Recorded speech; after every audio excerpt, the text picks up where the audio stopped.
If there's anything that my journey in life has taught me so far, is that setting your intentions at the beginning is the best way to always start a conversation. Whether it's a text message, a meeting, conversation between friends, or even a client, setting your intentions early on really does help frame the outcome of any and all conversations. My name is Dana Hanbali, and I'm an entrepreneur. And for the past 14 years, I've been working in the communications industry. From design to strategy, from media to production, from being an employee to a founder of a company, there's so much that I've learned along the way. The past 4 months for me have been a period of reflection of that journey. And one of the things I wish I had done early on was keep a record of the lessons that I had been learning along the way. Little gold mines of inspiration that came from strangers, observations that came from working with colleagues, uncomfortable experiences that taught me what not to do, and projects where I actually learned what worked for me when it came to what the right thing to do was. One of my passions in life is to have conversations with people. In fact, if you've been over to any of the dinners that I've hosted or sat with me over coffee before, you know that one of my favorite things to do is to bring up the questions game. And that stems from the intention I have with this very new platform for me, which is to start a conversation with this community around topics that have inspired me in my journey as an entrepreneur. The difference in the conversations I want to have, though, is that while I do want to reflect and share my own experiences of my past, I actively want to invite you to be part of what I'm learning in real time. I recently sold and exited my first company that I co-founded in Kuwait with my creative partner, and I'm about to embark on starting my second venture to add to my portfolio in another country in the region. And while I'm so pumped to just hit the ground running, I can't tell you how humbling of an experience it is to just be at a point where I feel like I'm about to start something again from scratch. It's scary, it's intimidating, humbling, as I said, and it took me back to the excitement of learning all over again. But this time I have a few lessons in the bag.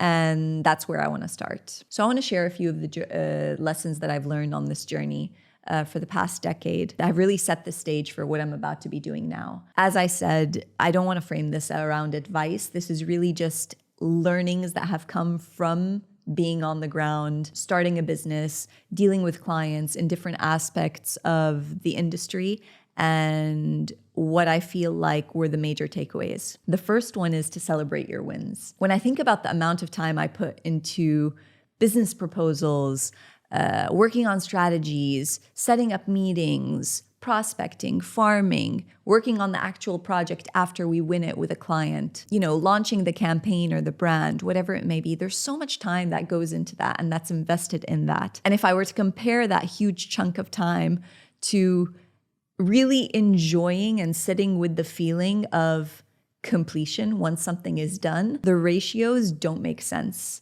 And that's something I feel like really could have helped in terms of giving me the kind of balance I was looking for when it came to working on the different projects that I was working on. I didn't celebrate enough. In fact, I was always in work mode. And in an attempt to always remain productive, there were a lot of moments I missed that probably would have helped me stay sane in the long run. Celebrating your wins isn't just something to think about doing for you, but it's important practice to do as a team, as it is what keeps the team together. It isn't the bottom line that pays their salaries that keeps a team together. It's the wins. Celebrate your wins because they deserve it, and so do you. Next is value is ultimately the work you put into it and very much not the expectation of what should come from it. How many times have you heard this question from clients or have said this to your own consultants or coaches? I just want to understand what I'm getting out of this. What is the value? Value is what you put into it. It's simple. If you want advice on something, it's only valuable when you disclose the facts of the situation and action whatever plan you received in return. The best example I can think of is a marketing plan. Clients will allocate a budget to a consultant to deliver a guideline, a strategy, a plan for marketing, but until that plan is executed, they won't see value in their purchase or their consultation. And the same applies to working with a trainer. If you aren't doing the work, the practices he's giving you aren't of value to you and probably available for free on YouTube.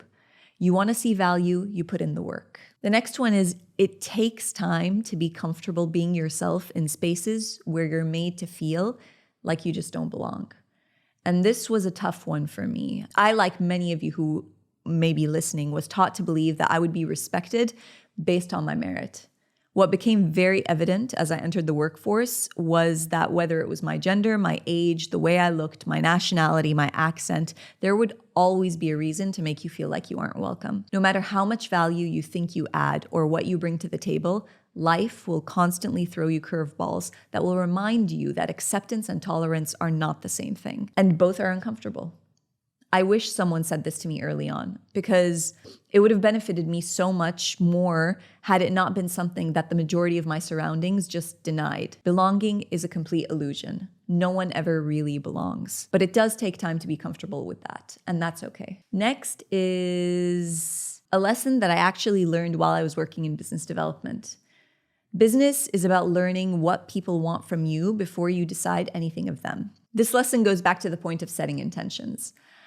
I went to negotiations training early on in my career, and the first lesson you're taught in negotiating is figure out what it is that they want or what you're prepared to give up. I apply this thinking to more than one aspect of the way that I live my life, but it's benefited me the most in business. I don't particularly enjoy networking, especially networking for business in social gatherings. I always feel awkward. It's not my comfort zone, and it somehow feels schmoozy. I can't get away from it.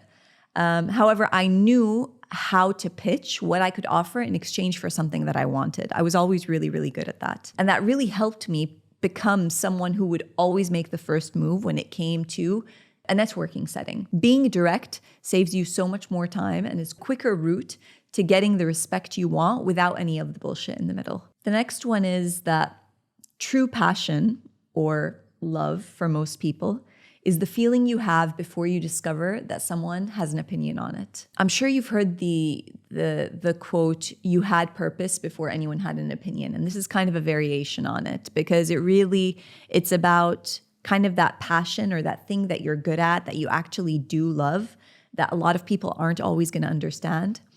One thing I stopped doing early on was sharing my thoughts, plans, and ambitions with everyone I knew. Whether they were close or not wasn't the issue, so much as people's tendency to weigh in on whatever it is that I was sharing.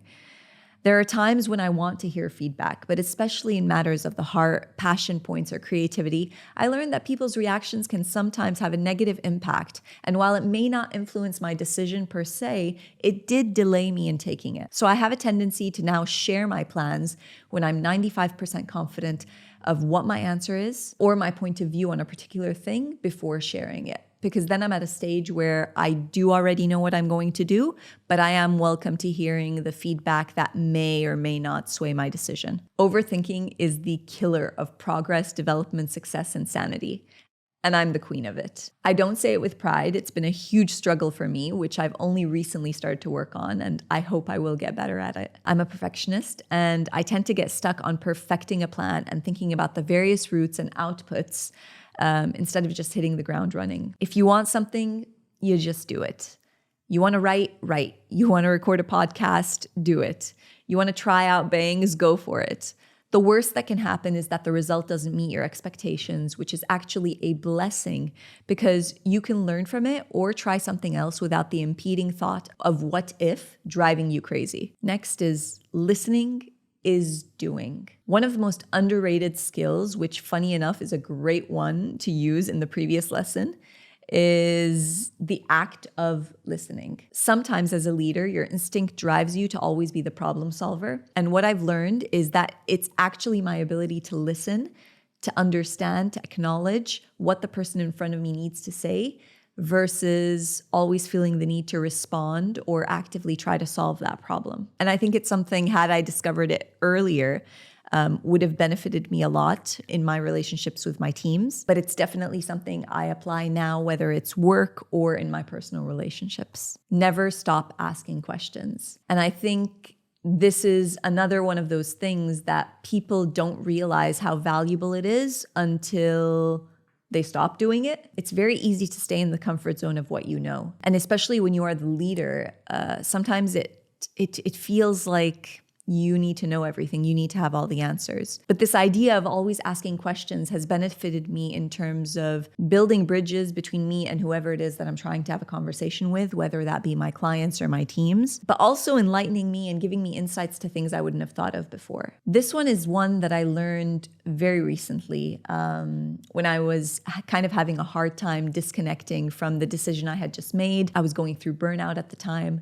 And I was sitting with a friend, and I felt like a big part of my identity, myself, my success was associated to my job, my career. So you can imagine when I decided to sell and exit, I felt like although it was something I wanted to do, I felt like I lost a big part of me. And what's interesting is when I was sharing this with a friend of mine, she said something that was so profound. She said, people will root for you when you're being your most authentic self, no matter what that looks like. And I absolutely loved that. People will always root for you when you are being your most authentic self, no matter what that looks like. Whether they understand it or not, they will root for you because they see that whatever it is that you are doing is you being true to you, your vision, and what you want to do. And it takes a certain bravery to do that, and it's something beautiful. So I love that. It's something that I feel like I'm never going to forget. The next lesson is an interesting one. Anxiety and excitement actually have the same physiological characteristics and the same feeling as one another. What makes them different is what your brain tells you to feel about either one. And I found that to be so crazy because I completely agree. Like when I think about when I'm anxious and when I'm excited, they share a lot of the same qualities. But what's even crazier is the power that my mind has over myself to actually dictate what each feeling means. And that really opened my eyes to the power of the brain, the power of my mind. And what happens when I give my mind too much power. At the end of the day, the brain is such an incredible tool that we have, but it's something that should be serving us and not the other way around. This one I love. If you experience loss, it means you experience love. If you experience pain, it means you experience joy. And I love this because in my moments where I did have a lot of self-doubt, where I did question whether I did the right thing or not throughout my career, when I was moving from country to country, from discipline to discipline within the industry, it was always kind of a question of, am I making the right decision? Is this something that's going to work out for me? Was I really enjoying it at the time? These questions tend to kind of take over. But what I loved about this as a lesson is that it really kind of gave me a little bit of perspective on this idea that for either feeling to exist, for these opposite feelings to exist, its counterpart had to have been there as well, which is an encouraging feeling, especially when you are going through kind of the pain or the loss part of the situation. Next is the comeback is always stronger than the setback. And this is something that I think really, really applies to being an entrepreneur. You have a lot of bad days. But looking back, I think while my first year as an entrepreneur came with so many challenges, it was nothing compared to what happened in spite of those challenges. And I really an advocate of that type of thinking, especially where I am right now in my life. And it's something that's always helped keep my mind in check and keep me focused on there has to be something better coming. There is something that is going to one day make sense of what is happening now, no matter what the circumstances are. The next one I want to talk about is more about what I learned from the different dynamics of the relationships that you have in business, whether it's with clients, with business partners, or even your team. Actually, more importantly, your team. And it's this idea that resentment is a ticking time bomb. And it's something that always, always, always starts small. Communication is not necessarily common practice among teammates. And what tends to happen if there isn't the freedom of communication that exists within teams is, things happen, things come up. You don't talk about it. There's a lot of buildup. There's tension. It starts to affect the work. And it usually ends up leaving team members or individuals making decisions that could be avoided as a result of that, feeling like their needs weren't met or they weren't being heard, even if they weren't, again, communicating it. The takeaway from that, aside from the reality of resentment being a ticking time bomb that should be dealt with very, very early on, no matter what the circumstances, is kind of this very actionable mindset of understand, acknowledge, move on. It's as simple as that. And that's actually quite an important one. It's one that, especially moving forward with the new venture that I'm going to be working on, I would want to really be a part of the DNA of how I work with my team. The next one is something that I actually learned from reading about sports teams. We play not to lose, not to win. And what's interesting about this is that when you're playing to not lose, you're scared of making a mistake. When you're playing to win, you're willing to take the risks. When you're playing not to lose, you end up playing it safe. And when you're playing to win, you play more fearlessly, more energized. And especially in the creative industry, I find that this mindset really, really does help push forward a lot of the decisions that you end up making on the creative work that you end up sharing, presenting with clients. Next is change the story that you tell yourself. I talked about how the mind is a powerful tool that does have the tendency to take over the way that you see things, and how perspective is really, really important. But the conversations you have in the privacy of your own mind can also be quite dangerous. If you tell yourself something enough times, it does become your reality. You do end up believing it, and it becomes very, very difficult to disconnect from that way of thinking, from that narrative. And it's something that becomes really, really toxic in your behavior, not just towards others, but towards yourself. And that's something I definitely learned the hard way. Next is an exciting one. And I learned it when I started to kind of open up as an entrepreneur and share a lot of my experiences. I think one thing we don't talk about enough as entrepreneurs is how lonely it can get. Yes, there's a lot of, perks to running your own business and being your own boss, but it also comes with a lot of responsibility and accountability. And it wasn't until I started, sharing my experiences with fellow entrepreneurs, joining clubs or organizations that had entrepreneurs with similar stories and forums that actually dealt with those conversations, that really made me realize one thing, and it's that entrepreneurs don't stick to one thing. They don't believe in limits. And that's literally what makes them an entrepreneur and what makes them so special, and what makes me really proud to be one. I was asked recently what advice I would give or what is the best advice I received. And my response to that was that I don't believe in following any particular advice. And that's very specifically because I don't believe that everyone's experiences generally are a game plan that work for everyone. Your experience is quite literally built on the decisions, circumstances, and context of the choices that you've made. So I don't ask for advice, but I do look for lessons. So I do enjoy sharing my own stories, but also hearing other people's stories and trying to understand for myself, if it's not something that they necessarily highlighted, where the lesson is. And it's this practice that has really helped me in terms of my own personal and professional development. This one's, I think, one of the most important ones, not just in business, but in life. And it's this idea of surround yourself with people who are better than you. We've heard this before. When you are around people that you feel like you can learn from, it's really incredible how that changes the conversation or conversations you start having with yourself and with others. And the opposite is true. You really do start to see the effect when the conversations that you're having with the circle that you're with are not adding value to your life, are not helping you grow, are not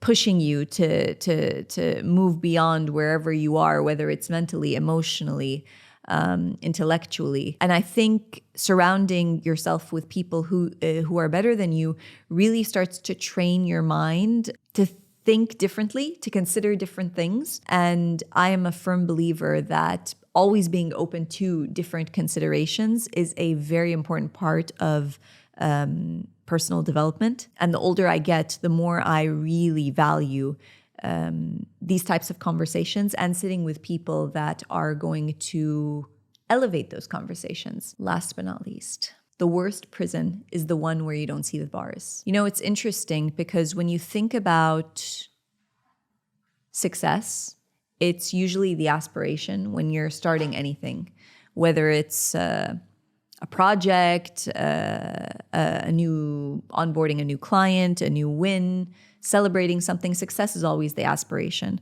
But in a lot of circumstances in business, it sometimes becomes the cage you are in and confined to because it's comfortable. There's a feeling that comes with it that is difficult to forget. It becomes quite addictive and it clouds your judgment when it comes to making decisions as to how you want to evolve and grow. As I've mentioned before, it's not about giving advice. That's not what this is about. I don't know where this podcast journey is going to take me. There are going to be different conversations that I incorporate into this. There will be people joining me who I feel have really elevated the way that I think about things and the conversations that I have. So I hope that you will watch, support, and find something new to consider. Take care.